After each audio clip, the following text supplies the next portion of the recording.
5 மணிக்கு எழுந்தது ஒரு குத்தமாடா? காக்கா சம்பவம் பண்ணிடுச்சு hi, hello, welcome back to my channel. This is Naini shines. First of all இந்த வீடியோ சூஸ் பண்ணதுக்கு ரொம்ப ரொம்ப நன்றி. ஸோ இன்னைக்கு வந்து காலையில எப்படியாவது 5 மணிக்கு எழுந்திருக்கணும்னு நெனச்சேன். என்ன ரீசன்னு பார்த்தீங்கன்னா, நெறைய பேர் 5 மணிக்கு எழுந்தா நீங்க வந்து சாதிக்கலாம். 5 மணிக்கு எழுந்தா நீங்க வந்து உலக சாதனை பண்ணலாம். இந்த மாதிரி நெறைய வீடியோஸ் வந்துச்சு. ஸோ அதான் நம்மளும் 5 மணிக்கு எழுந்து பார்க்கலாம். அப்படி என்ன சேஞ்சஸ் நடக்குதுன்னு ட்ரை பண்ணி பார்க்கலான்னு சொல்லி காலையில 5 மணிக்கெல்லாம் அலார்ம் வச்சு எழுந்துட்டேன். எழுந்ததுமே ஆஸ் யூசுவல் ரெஃப்ரெஷ் ஆயிட்டு ஃபர்ஸ்ட்டு கிச்சன் தான் வந்தேன். கிச்சன் வந்துட்டு ரொம்ப நாளா எனக்கு சாம்பார் சாப்பிடணும்னு ஆசையா இருந்துச்சு. டைம் வேற நெறைய இருந்ததுனால, ஸோ சாம்பார் வச்சுட்டு சாதம் வச்சிடலான்னு சொல்லிட்டு, அரிசி ஊற வச்சுட்டு சாம்பாருக்கு தேவையானது எல்லாமே ரெடி பண்ணிட்டு இருந்தேன். ஹானஸ்ட்டா சொல்லணும்னா நெறைய சேஞ்சஸ் தெரிஞ்சுது 5 மணிக்கு எழுந்ததுல.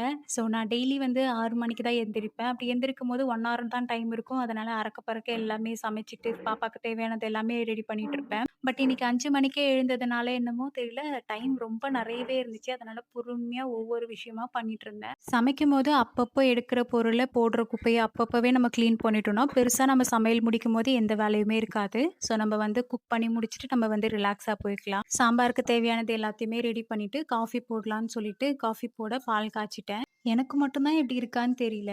காலையில சாமான் கழுவுறேன், பிரேக்ல சாமான் கழுவுறேன், லாக் அவுட் பண்ணி முடிச்சுட்டு சாமான் கழுவுறேன், திருப்பி தூங்க போறதுக்கு முன்னாடி சாமான் கழுவுறேன். ஒரு நாள் ஃபுல்லா அத்தன வாட்டி நான் பாத்திரம் கழுவுறேன். இத்தனைக்கும் இருக்கிறது என்னமோ 2 பேர் தான். நானும் பாப்பாவும் மட்டும் தான். ஆனா பாத்திரம் மட்டும் எப்படிதான் இவ்ளோ சேருதுன்னே தெரியல. இருக்கிற மொத்த பாத்திரத்தையும் கழுவி முடிச்சுட்டு, ஒரு வழியா வேலைய முடிச்சுட்டேன். பால் காய்ச்சிட்டு, காஃபி போட்டுட்டு மேல போய் பீஸ்ஃபுல்லா ஒரு மாதிரி இயற்கைய ரசிச்சுட்டு காஃபி குடிக்கலான்னு மேல போனேன். காலையில வெளி உலகத்த பார்த்து எவ்ளோ நாளாச்சு.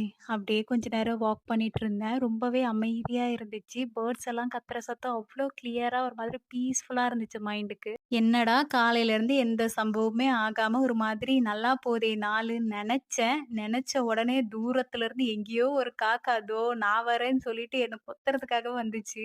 சுத்தி சுத்தி என்னைய தான் அது தேடி தேடி வந்துச்சு. அப்ப என்னுடைய மைண்ட் வாய்ஸ்ல என்ன ஓடிட்டு இருந்துச்சு தெரியுமா? பேசாம தூங்கியிருக்கலாம் அப்படிதான். ஸோ இந்த மாதிரி தான் இந்த மார்னிங் ஸ்டார்ட் ஆச்சு. Subscribe for more. Bye by.